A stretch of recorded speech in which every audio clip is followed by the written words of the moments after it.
Hello, hi everyone, welcome. Thank you so much for joining our live stream this evening. My name is Alex, I'm a Content Partnerships Manager at Acast.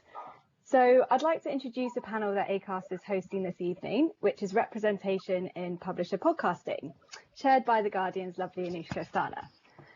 So it looks to explore the current state of play and the progress to be made for better representation in the flourishing podcast divisions of the UK's leading publishers, as well as the news media more widely. For those of you that don't know Acast, we're a podcast company. We're home to over 20,000 podcasts. We're in 13 different countries around the world, and we host, distribute, and monetize podcasts. One of the reasons that I and many of my colleagues love working in podcasting is that it's democratic. It's an open ecosystem, which means it doesn't matter who you are, where you're from, what your background is. Anybody can pick up a mic and record a podcast. At Acast, we've always strived to be inclusive and proactive in the matters of representation. But I think I speak for probably a lot of people and a lot of organisations when I say that this summer, when the Black Lives Matter protests swept across the world, we were acutely aware of the importance of having everybody's voices heard. My colleagues in the content team, they do an amazing job working with independent podcasters to create new content that can enable new voices and uplift diverse perspectives.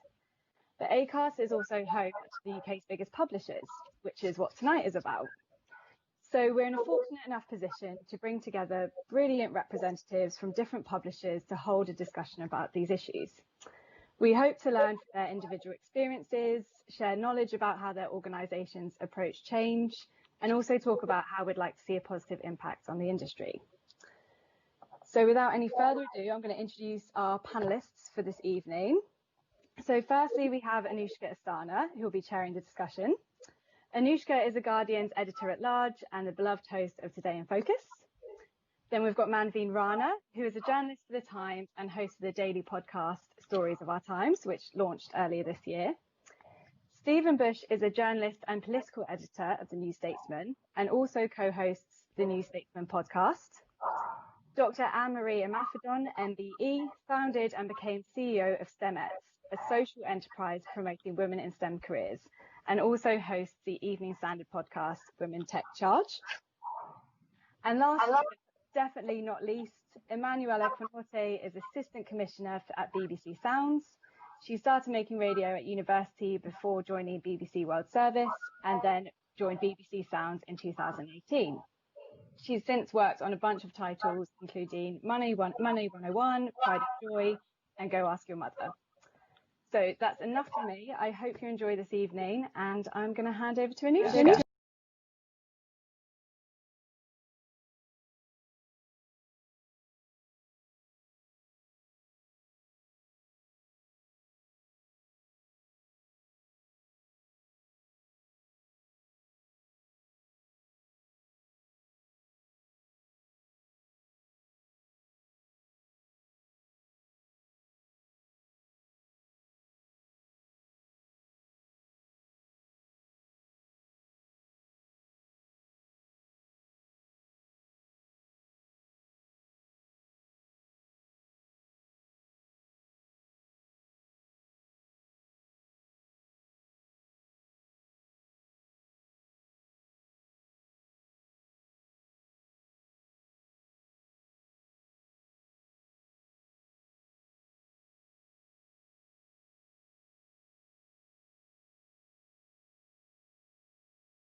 And something that, you know, they can have as an aspiration. You know, when we're telling stories here, you know, if you only ever have one kind of person telling stories, and that implies that only those stories matter and only that type of person matters. And so that's why representation matters, especially in this kind of space.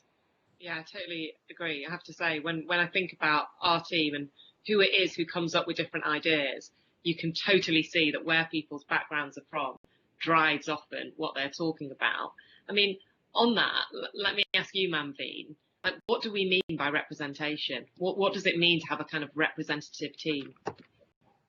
That's a really good question. I mean, I guess it's a real mixture. So, it's the obvious thing at the moment because of all the news has been about race, but diversity in all forms. Sort of looking around most newsrooms, having people who come from different parts of the country, also different educational backgrounds, is so important. And I think that sort of happens less and less. If I sort of think back to some of the best broadcasters I knew at the BBC, for example, they haven't necessarily been to university. And I sometimes stop and think, I wonder how easy that would be now to make a career as a journalist at a big broadcaster if you hadn't, because that's just sort of, we do sort of tend to recruit a certain type of person. And I think that's probably got to change, really. You sort of need a diversity of experiences, backgrounds. You've got to be able to bring all sorts of stories to the table if you're going to represent the stories of society at the moment, which is what journalism aims to do. And I guess, Stephen, for you, that's also about representation of political views. When you're sort of coming at it from one side, how difficult is it to provide that type of representation? And is it important to do that?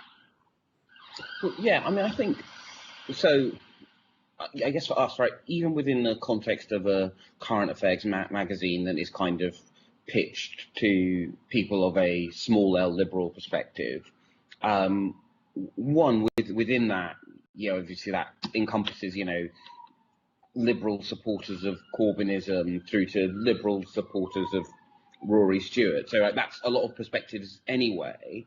But when you're writing about policy or in terms of the back of the magazine, art or whatever, your background and where you're from is obviously a key part of how you think about how a policy impacts on people, or particularly something where there's not a kind of obvious left-right answer. I mean, just because it's top of mind because an alarm is going off somewhere here in Parliament, something like the fact that I have never driven and have no particular desire to do so means that I will have a narrower perspective if I hired solely in my own image and hired a bunch of people who only ever cycled or walked places.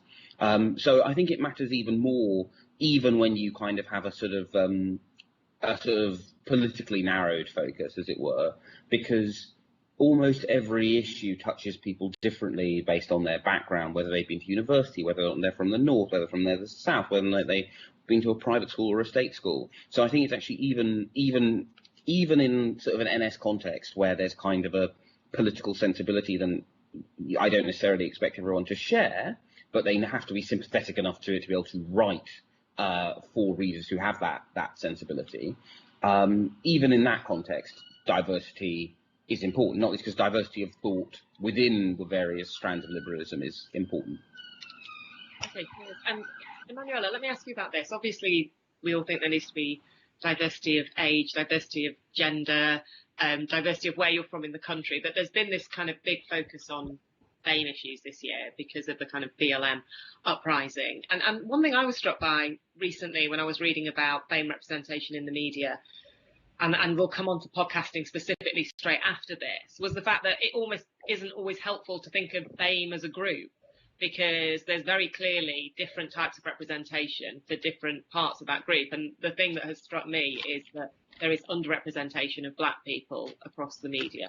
In particular, there was that report recently from Women in Journalism about no black reporters on the front of newspapers. To what extent do you think it's important to think about representation kind of in a broken down way like that? That's a great question. I think one of the things I often think about is intersectionality. So that's quite an important thing that I consider whenever I'm reading newspapers or listening to podcasts.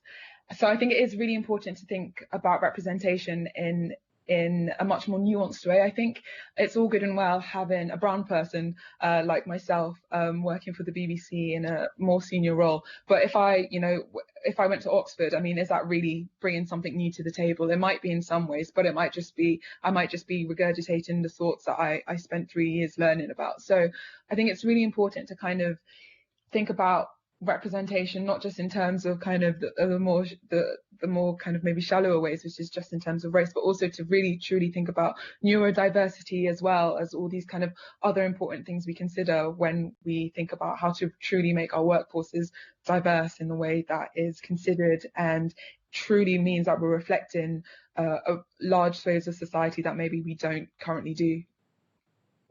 Okay, and how in particular do we think podcasting is doing? Who wants to answer that first? You can talk about your podcast as well. Anne-Marie? So I'm not sure on this one for podcasting in particular. I think it's interesting what Emmanuella was saying about kind of being intersectional, and I feel like because it's an audio medium, often you can kind of get away with hiding that there are a lot of things that might be missing in your podcast, whether it's across your guests or even the perspectives that you're representing. And so I'm not entirely convinced that the world of podcasting, as democratic as it might seem, kind of at first glance, I'm not fully there that it is as open and as accessible for a lot of people. I think when you think about there are still barriers to entry, and it's almost like the YouTube effect of, it's really easy to put something out there, but if a podcast goes out and no one listens, did the podcast go out? So I think there's still quite a lot that we need to do in terms of helping kind of new podcasts, new voices reach the levels that they should do. And also, if you are a big publishing house, how do you make your decision about who is a part of that podcast, who hosts it, who your guests are, which I think we probably need to see people be more intentional, that broad range of diversity in all its forms, but even more so given that you don't get to see them. I think it's almost that there's kind of fewer excuses for having the different faces. It's primarily audio. You don't even get to see them. So in something that's completely faceless, how are we still managing to just have the same, the usual suspects? I mean, that said, there is an issue here, isn't there, which is it's easy to make your host diverse. I mean, we can all see how that is possible, but clearly, and I always say this, and at The Guardian, one of our executive producers, Nicole Jackson, always says, we don't count you when we're counting how many BAME voices we've had on the podcast. You're not a tick. It's all about our guests. I mean, to what extent, Emmanuella, maybe you can talk to this at the BBC, to what extent are you thinking beyond the hosts or the presenters to the guests, and then beyond that to the producers? So it's something we take really, really seriously. And in my podcast commissioning team, it's headed by Jason Phipps, who's a commissioning editor, who I believe used to work with you, Anushka. He was formerly at The Guardian. But we care deeply about this. And one of the phrases I absolutely hate is talent. The idea that if you're talent, you're on mic, and if you're a producer or an editor, then you're not considered talent, essentially. So I strive to be really clear that the talent in the room is both the producers, the editors, the commissioning execs, the sound engineers, and also the presenter. So we signed the Equality in Audio Pact, which some of you might have heard of, which was which was set up by Renee Richards of Broccoli Content. So we are really, really committed to ensuring that we have a really kind of diverse set of voices, both on the mic and off the mic, who really represent the stories that we want to tell. So recently we've done we've worked with a ton of new production companies, from Radio Wolfgang to Broccoli Content, for example, who the exact producers are people of colour or people from queer backgrounds, and it's something that we actively strive to do with our new commissions. Yeah, I have to say, previously I was in newspapers before I went to broadcast, and I did not hear the word talent. And especially in TV, you hear it all the time, and it is just the most bizarre thing. I'm not really quite sure why it is still there. I mean, Manveen, on that point, like, how do you feel you're doing at Stories of Our Times? I mean, how much do you think about this issue of representation, particularly on the podcast? And maybe, like us, you're reliant on the news team that you're working with as well. Yeah, I mean, we do. And I think especially, we only launched a few months ago, and obviously the news since then has been dominated by issues of race. There is a real awareness of the fact that, if we're telling these stories, we need to have the experience and the insight and the context to be able to do it well. I mean, we have a very small team, but we do have it is quite diverse, and it has a diversity of experience, and also it's quite a young team, and I think there is a real awareness of the sensitivity around issues. There is an awareness. I think we've sort of changed the agenda quite a lot. So we've sort of, for example, we've had a long-running series every Friday for a while looking at the murder of a black boy in South London, which is sort of related to gangs and gun crime. It sort of provides an entirely new sort of insight into that world for people who probably wouldn't come across it otherwise. So we've really tried to bring issues into the podcast, which I think people are, if you might read a little bit about sometimes, but this sort of gives you a whole lot more context. We've done quite a few of those so far. I mean, we did another one with the death of Christopher Capessa, who was this boy who'd been killed, and the students who sort of pushed him into a river hadn't been charged. And again, it was a race issue which had weirdly been overlooked in much of the media. So it's nice that we are sort of able to do more of those stories. And I think that has come from the team just being sort of much more plugged in and having an awareness about wanting to do stories which are more complex. Do you know, this is a sort of question that's most relevant to you and me, I guess, as we're presenting similar types of podcasts from a newspaper. Do you know whether your audience overlaps with the audience for print? I think it does. It certainly does. And we are sort of finding that a lot of them are sort of subscribers to paper, for example. But the podcast obviously is also a way of bringing people in who wouldn't otherwise, particularly because it is a subscription model, who may not otherwise read what's in the Times. And this sort of provides them with sort of an entry point, I guess. So for younger audiences in particular, it's a great way of drawing them into some of the journalism that's being done. But I think the nice thing for us is that everyone talks about young audiences with podcasts. Actually, I think there's just as much of an appetite, with older people. Just because with a podcast you can give people that sense of context, a much bigger view of the story, more depth, more detail, and I think people really appreciate that. So we've had a lot of Times readers who probably haven't been podcast listeners in the past have been sort of turning to us too, which is really nice. So we're sort of doing a two-way thing. So Stephen, this is a big one for you. How on earth do we improve? So actually, I think the improvement stuff is fairly easy, to be frank, right? So I realised in the preparation for this that I think I'm actually now the person who is the ethnic minority face who has been anchoring a podcast on British politics for the longest continuous run. That's not because someone at the NS decided we need to do that. It's because we had a fair and equitable hiring process, which led to me being hired to edit our politics blog, and then I ended up being on our podcast.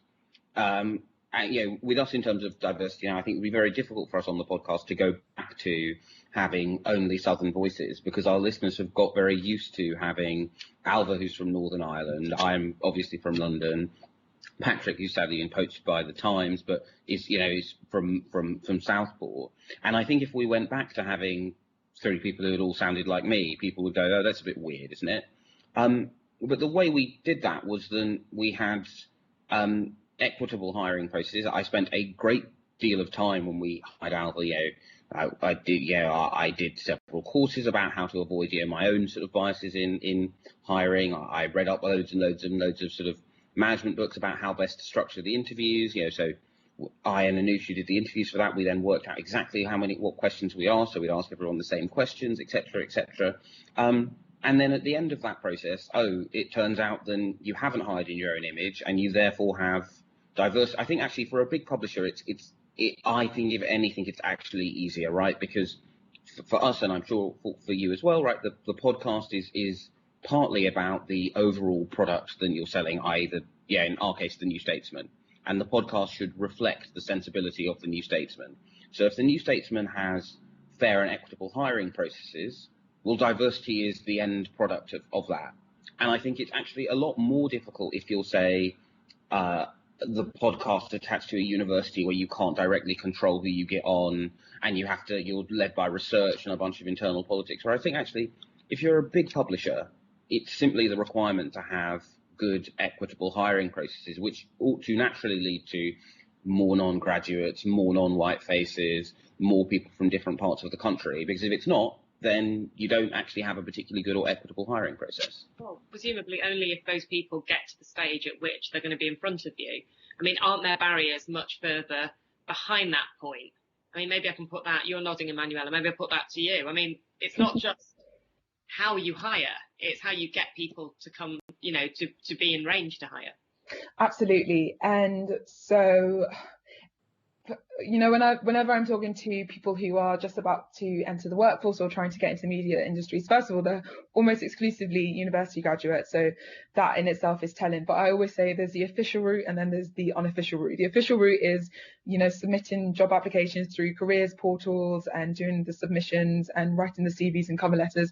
And the unofficial route, which is how I got into podcasting, is to send an email to an editor, a cold call email, and just attach a CV and see if they like you.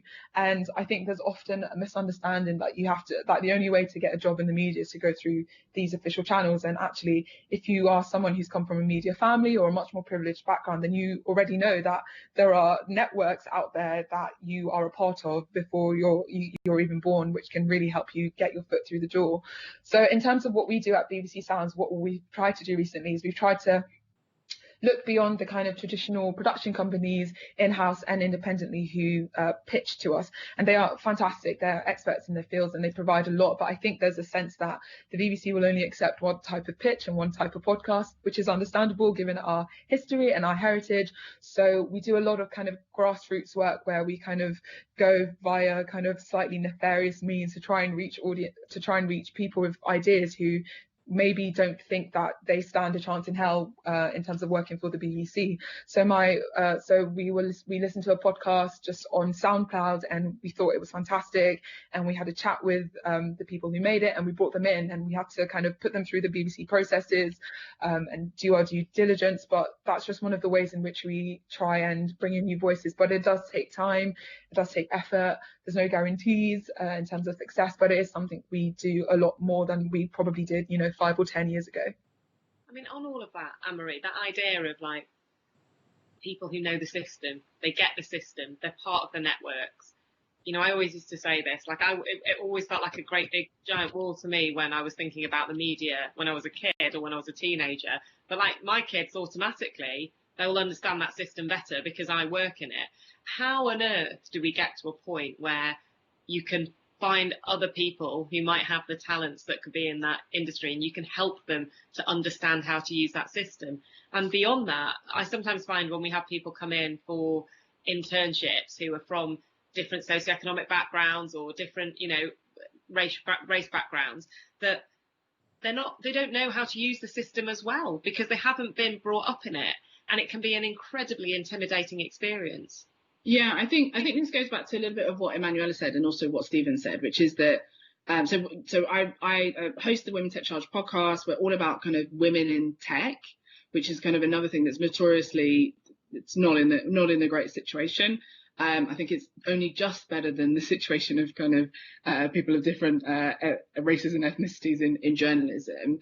But I think it's something around, there's the pipeline side and then there's also the industry side, right? So someone shouldn't have to know how the industry works in order to do well if they've got that potential. It shouldn't be that you need to learn the language or know how to play the game because your grandfather's grandfather's grandfather owns the paper or knew the person that owned the paper.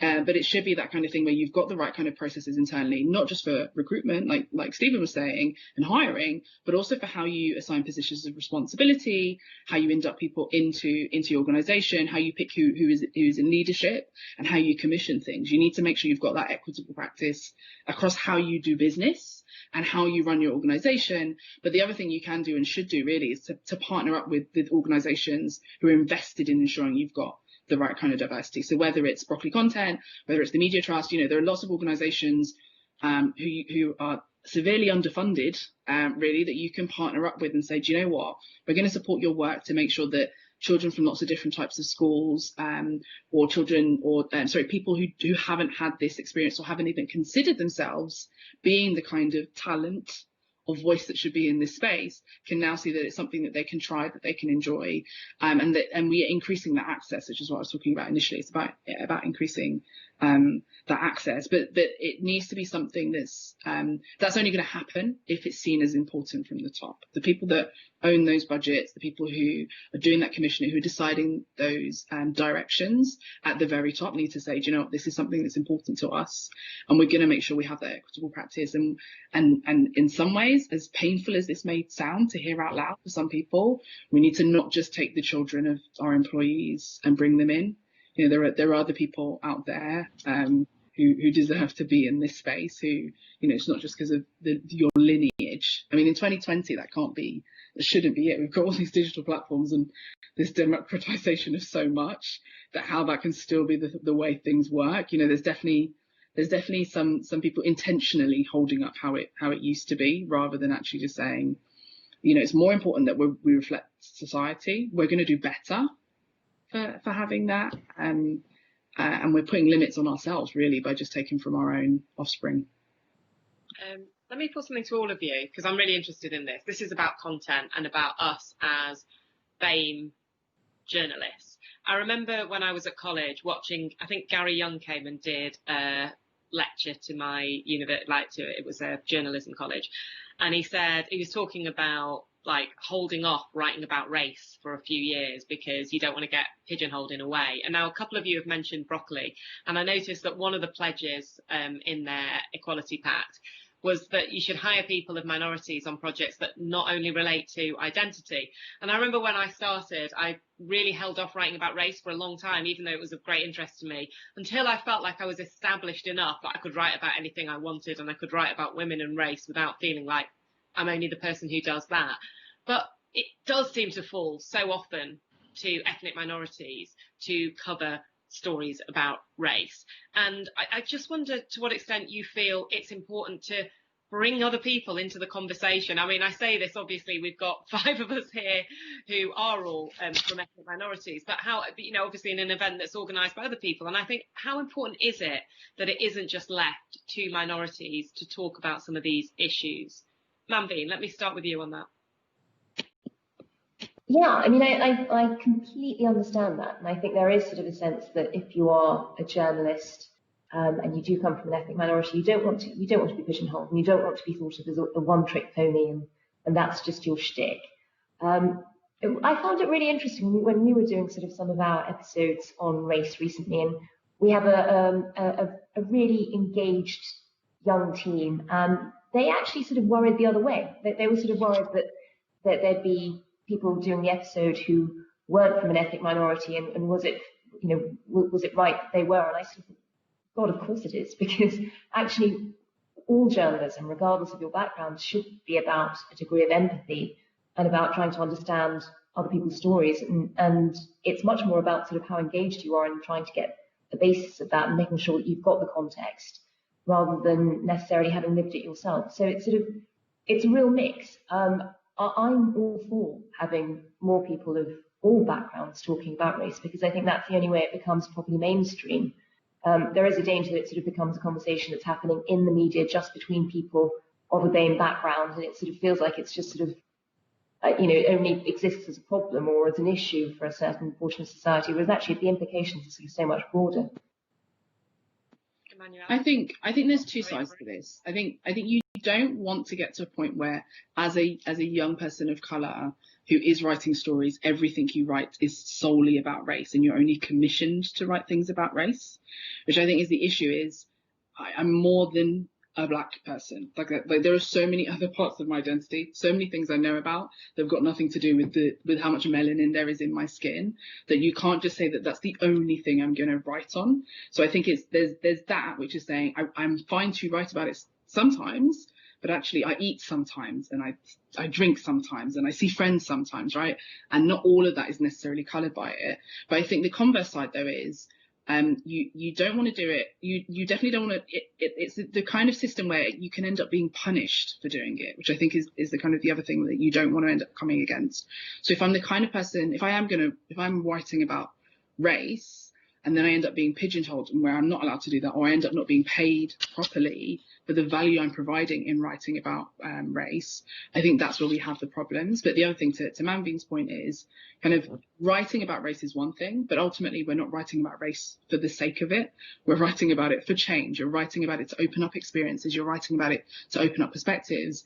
And I think that's one of the positive things with the recent resurgence of Black Lives Matter has been that this is something that everyone needs to take on. Anti-racism is something that everyone needs to take on in the way we edit headlines, in the way we push the stories, in the way we decide to use words like thug. You know, there's all these things where actually everyone needs to be a part of that, and it needs to be coloured across what we're doing, because especially being in the media, you're shaping those attitudes.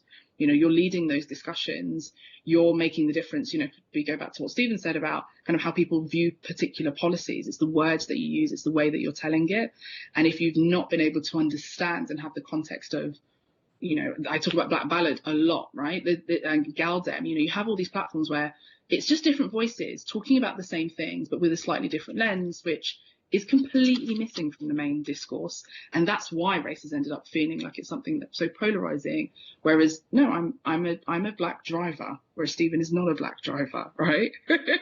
And we need to remember that at the end of the day, it means that Stephen might be less likely to be stopped while he's driving because he's not driving. But again, it's just an extra element in that story.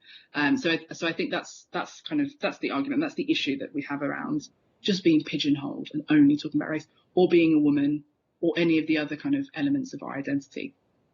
Emmanuella or Stephen, do you want to say anything on that? Yeah, so I call it, you know, I call it the ghettoization of the conversation, where you're limited to only talking about one part of your identity. So I spoke to a production company from Wales, and, you know, they were like, do you just want exclusively Welsh stories? And I'm like, I mean, yes, I mean, I'm sure your insight into the Welsh conversation is much better than mine in London. But, you know, if you want to talk about tech, or you want to talk about, you know, poppies, or whatever you want to talk about, then please don't feel limited to that. But equally, I see race articles and writing articles about race in the same way that I see feminism, that it's about choice. And if you do, like, you know, much like a woman will, if she actively decides she wants to be a stay-at-home mum, that's great, and I'm not going to begrudge you. And if you're a journalist, you're a person of colour, or you're someone from the LGBTQ community, and you only exclusively want to write about those experiences and those lenses, and I won't begrudge you for that at all. So I think fundamentally it's just about being afforded the choices that maybe your more your lighter, more privileged journalist friends are, and that's what's really crucial for me. And yeah, to Manveen's point, I do think there is a level of empathy that can be, you know, garnered from any journalist of any background to talk about a lot of experiences. But you do want the most authentic experience to be written about in the most authentic way possible, and sometimes that means coming from someone from that community, but that doesn't mean it doesn't have to exclusively. So all the stuff about Windrush was written by a white journalist, and she did a fantastic job of breaking open that story. And, you know, I'm sure she was hugely sympathetic and empathetic to what was going on to all the victims of that. And so, you know, it's a delicate balancing act, but I just think it's about allowing people of color the freedoms that their white counterparts and colleagues are, essentially. Yeah, big shout out to Amelia Gentleman. That was amazing. Absolutely, he is great. Stephen. Yeah, so I think, so as with you, I very much had this kind of feeling of, you know, I do not want to be seen as a kind of like raced writer, and I always had this sense of, you know, oh God, if I don't like to do it too many times in the same month, which I know is slightly ridiculous, but it's kind of this thing where it's just like, yeah, oh God, am I going to have to write about being Jewish again? Oh, am I going to have to write about being black again? I just really want to write about trade policy. That's a lie. No one wants to write about trade policy. But I think there are two reasons why it's important than writers aren't just sort of pigeonholed on the diversity beat. One, as we see in this discussion, right? Like, it's a very good point to say that it isn't that one of the barriers to having equality in hiring is that people hire people after an email rather than a job application, but they shouldn't do that. I mean, like, you know, a producer's not going to keel over and die if they don't hire someone who emails them out on spec once every year, right? They're not going to get some malign growth. And if you're having a conversation about diversity in podcasting and you only have a situation in which people who don't do that are on the panel, right? There is no accountability for that problem. And yeah, ultimately, all conversations about diversity and inclusivity have to include people who have power, which tends to mean that has to include the majority, whatever the majority in that specific space is, whether it's men, people who went to Oxford, white people, etc., etc. I think secondly, and this is the thing I think is quite insidious about the fact that as an industry, journalism and podcasting is fairly dominated by, in our country, white English people, is, ultimately, like, my experience is not the black experience. Obviously, there are things which are sadly commonalities for the vast majority of black people, but my perspective on being stopped and searched should not be used as a kind of synonym for the black experience. And I think one of the problems often is then, you see this, I think, a lot, particularly in digital journalism, where you can tell that in a newsroom, someone's gone, oh, just write an opinion piece or write a piece about how black people are, feel about an issue, or about how Jewish people feel about an issue, or Asian people feel about an issue, where in reality, of course, I know it's a very old cliche to say, if you have 3 Jewish people in a room, you have 4 opinions, but actually, like, it in of itself is problematic. Then the kind of minority in the room often sort of is treated almost as like the black pope, and I think that's why it's so important to have more than one person in the room, but also not for people not to end up being forced to write about ethnic minority issues, because you do kind of get this almost kind of like journalist as community leader, which I think is not fun for the individual journalist, but I also think ultimately erases the complexity of the experience of different ethnic groups. That's interesting.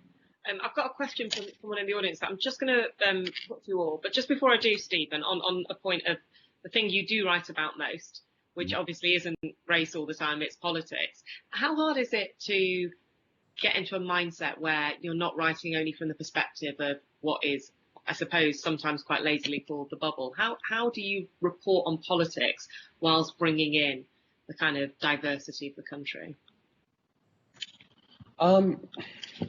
It's a really good question. I guess for me at least, actually a part of the writing process in of itself does that, because when I start to try and explain how a policy works and explain why a political leader has done something, if you're doing it right, that kind of is the point where you suddenly go, so to take a relatively recent example, right, we now have a situation where if you have COVID symptoms and you're told to self-isolate and you're on minimum wage, you are guaranteed to lose £244. And if you're very unlikely, you may be fined £10,000. And so you kind of immediately go, oh, wait a second, how's that policy going to work? Why would someone do it? And I think it's kind of, it's always to kind of like, and I think Anne-Marie's point about ultimately, we're not writing for ourselves, we're writing for an audience. And I think, for me at least, the way I get out of the bubble when I'm writing is to think about my audience, to think about what they're up to, what they're doing, and who I imagine them to be. And that's kind of how I don't think I always succeed, but that's how I escape the kind of the bubble, he said, well, literally sitting in the bubble. Literally in Parliament.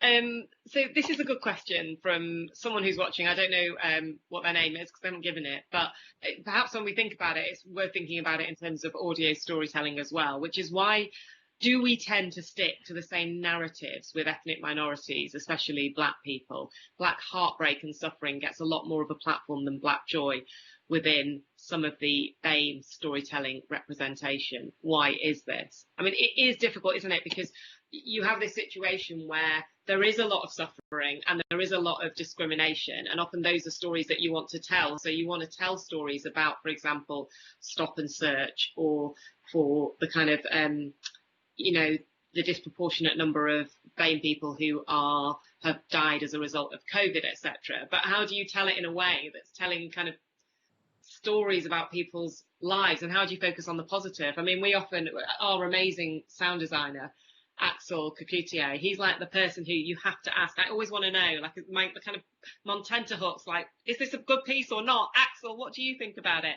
And often he will come back to us with really thoughtful comments, particularly on how we do represent different communities and whether we clump BAME people together too much without thinking about different experiences, but also whether we are too negative.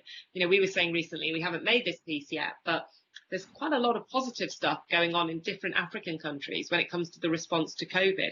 Maybe it is an opportunity to tell a story from an African country that doesn't feel like it's automatically a miserable story to tell. And in fact, there's lots of joyful stories all over the world. So I think particularly with audio storytelling, which I've come to, so this is sort of newer for me than perhaps for the rest of you, there is an opportunity to present joy in a lovely way, because you've got the richness of sound and the richness of being able to kind of just be with people and hear the kind of niceness of what's going on in their lives. But I think it's a really good question. So let me put it to all of you, basically, or whoever wants to answer it. Emmanuella, I think you were nodding at one point. I'm just a very enthusiastic nodder. Why do we enjoy stories of Black suffering so much, or tend to engage with it? I don't know the answer to that. I do know that generally as a human species, we tend to love misery and other people's pain. I think there was like a newspaper did years and years, decades ago, did a trial where they only printed positive news for a week and the circulation went right down. So I think it is something that speaks to a broader kind of psychological thing within human beings. I think with ethnic minorities or people from, different parts of the country, it's just a legacy that we've inherited, and we continue to do so now. I think that's it, really. And I think that in previous decades, the gatekeepers have been people who've wanted to tell a particular story in a particular way, and they've had the power and they've had the money to do so, and so that's what they've done. So I think it wasn't until people like Michaela Cole came onto the scene with chewing gum and, great happy stories about estate life, which it weren't dominated by gang culture and death, that we kind of saw a shift in kind of those narratives. But I think, the people who had the power to tell these stories didn't really understand these stories properly. And so that's why the better, happier stories didn't get told, essentially, is my long-winded way of trying to answer that question. But I think that is changing. What about the others? Who else wants to answer that? I think I'd agree with Emmanuella. It's sort of how we do news, sadly. You do tend to sort of tell the stories of something because you think those are the ones that are pretty urgent that people hear. And, for us, for example, we have 5 episodes a week. So in those 5 episodes, there's almost a guilt of, if there's something really terrible happening to somebody, is it okay to go and do just sort of we try to have a balance, but it's much harder to justify doing an ordinary happy story. And I suppose also there's a sort degree of, at what point would that be patronising? Because it's not as if we tell many happy stories about the general public at large. So if you suddenly start telling just happy stories about Black people, for example, as a question sort of asked, I think for a news podcast anyway, I think it's quite hard. I think other podcasts though do that really well, and sort of to talk about sort of just the entire wealth of experience out there. Isn't one of the things you can do on a podcast is just go so far beyond the misery of the story? Like, you've got 30 seconds on a news at 10 clip. You're not going to be able to tell much more than the direct news. But really, our art is about trying to tell much more than that. Anne-Marie, did you have a point on this? Don't worry if you didn't, because I've got another question. I have lots of points, but we don't have enough time.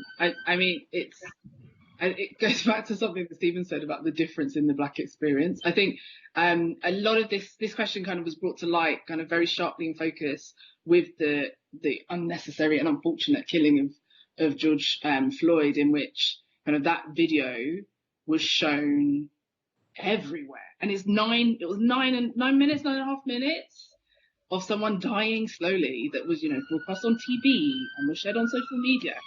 But if a video like that from dogs, you wouldn't have a video of a dying shared.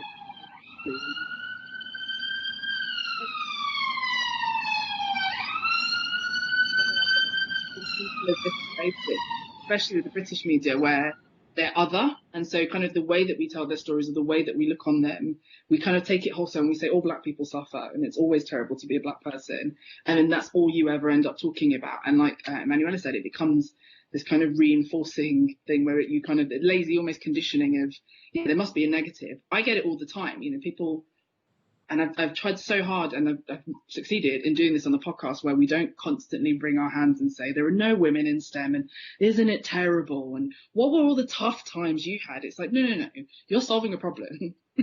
Like, it's not, I don't need to go back and go through your trauma and deliver that as entertainment for people. What are the learnings? What can we grow from? And I know definitely there have been times, I think it again goes back to commissioning. There have been times when I've been called for interview for particular things.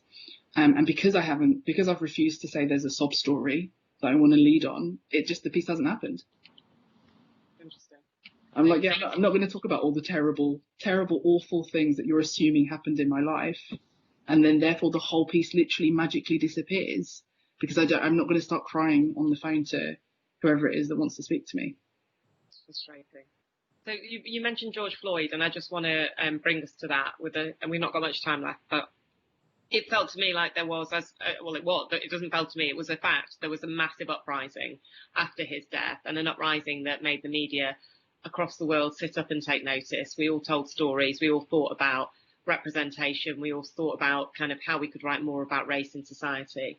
And it seems to me that there has been somewhat of a backlash on that, as perhaps there was always going to be. You know, for a moment, it felt like another huge wave like Me Too, but it feels now like there's people who are saying, you know, why can't politicians clamp down on people who want to have conversations about statues, or, you know, why, you know, you have kind of rows about the proms and all this sort of stuff happening.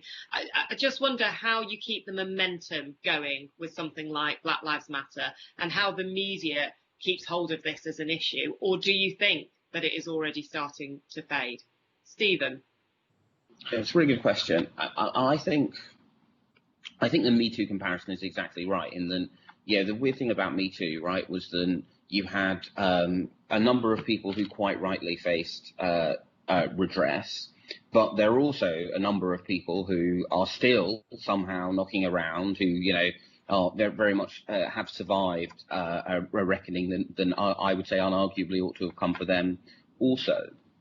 I think I think you can sort of see it kind of burning itself out in the same way, right? People are like, oh, you know, racial equality is very 2008. Let's move on to something else. I think the challenge for all of us, in our industry, in terms of how we keep it going, is one, working out what the kind of permanent institutional changes that we want to make are.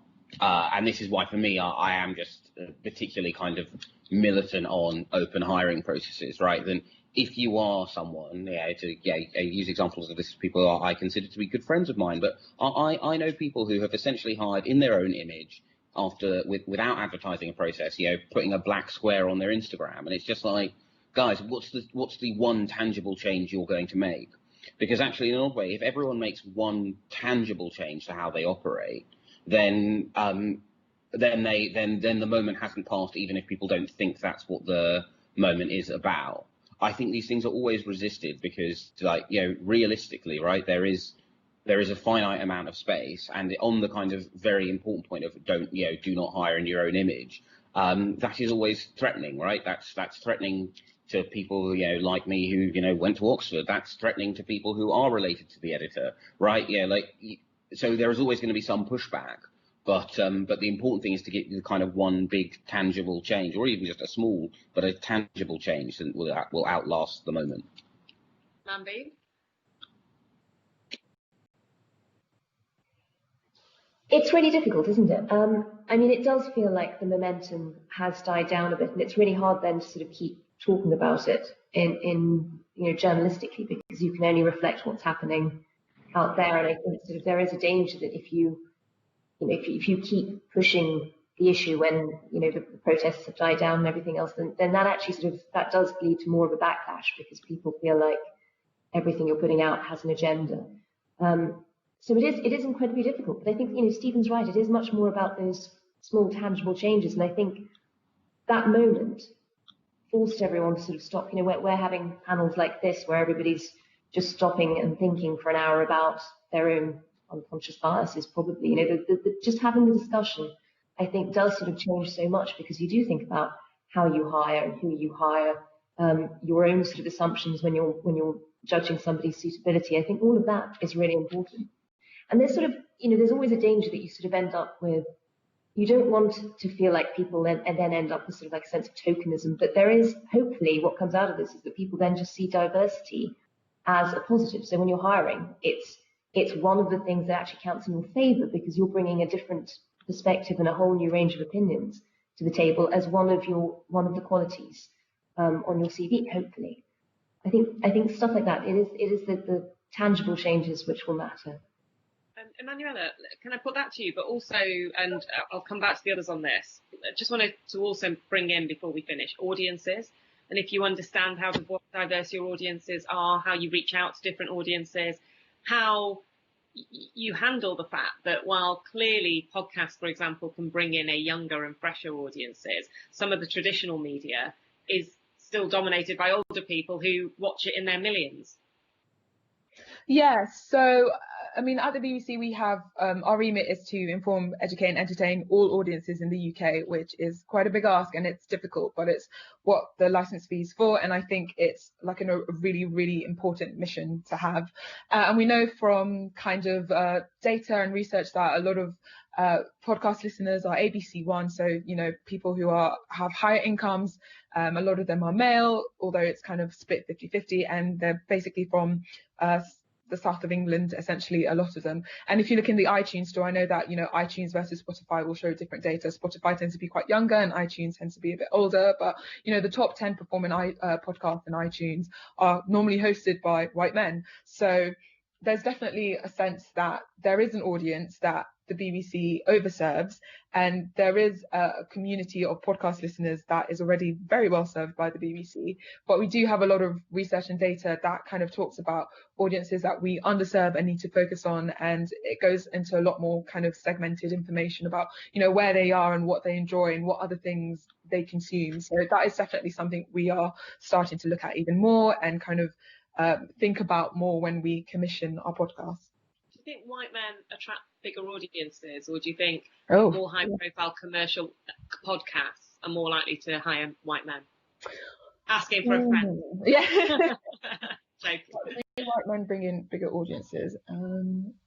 I don't know. It's very chicken and egg. I don't know. I don't agree. I don't think that people only listen or engage with content that is in their own image. So I love a lot of white YouTubers, for example. I love a lot of, people, queer YouTubers, for example. They don't reflect my own identity, but I just love engaging with them. But I do think that a lot of times with podcasting, people do just want to be reflected and be heard and feel like their experiences are shared. And so if you live in a country where a lot of the people are from a particular background, then maybe just statistically the chances are that more people will listen to that podcast. But that doesn't, I wouldn't want to suggest that, black people can't, bring in huge audiences. I mean, they do in music, they do in lots of other industries as well. So it's very chicken and eggy, and how long is a piece of string. And on BLM, some of the stuff at the BBC has been written up as an anti-woke crusade. Is that true? Oh yeah, is it an anti-woke? Oh, great question. I don't know. I mean, for me it's about priorities. I think sometimes in order to really put something at the top of your priority list, it means you have to sack something else off, to be brutally honest. And I think sometimes big organizations try to have their cake and eat it as well. And so, you have to, maybe, and I don't think this is necessarily true of the BBC, but maybe, bringing in younger audiences means irritating older audiences, or bringing in audiences from the north of England means, upsetting audiences from other parts of the country. And I don't think it is as binary as that at all. I don't think, appealing to one audience means excluding another. But I think, in my opinion, people are in all industries, in all organizations, like, at the New Statesman, at the Times. There are a lot of people in very powerful and influential positions. If they want to make a change, then they will. And so it's clear. If they don't, then it's just not as high on the priority list as people think it is, or as they say it is. And we just have to be really honest about that. Anne-Marie, on those 2 points on keeping up the momentum post BLM and then also on audiences. Do you know who listens to you? Not really, no.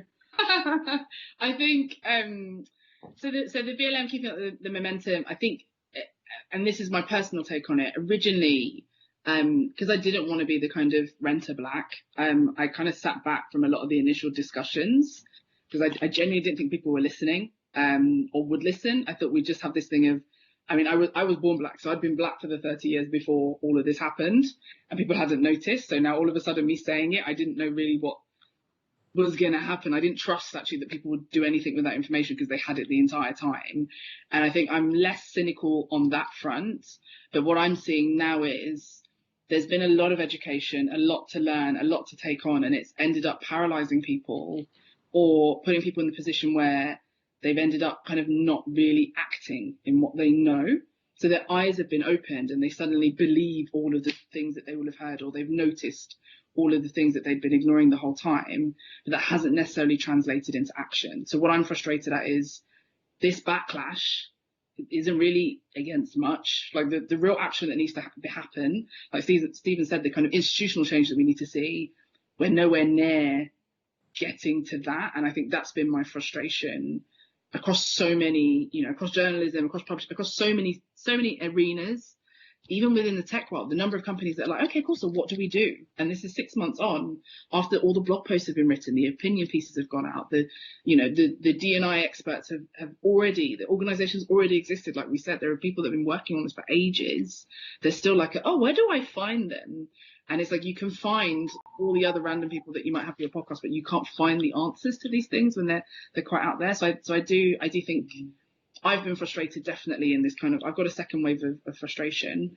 What was the other section, the second half, sorry? Audiences.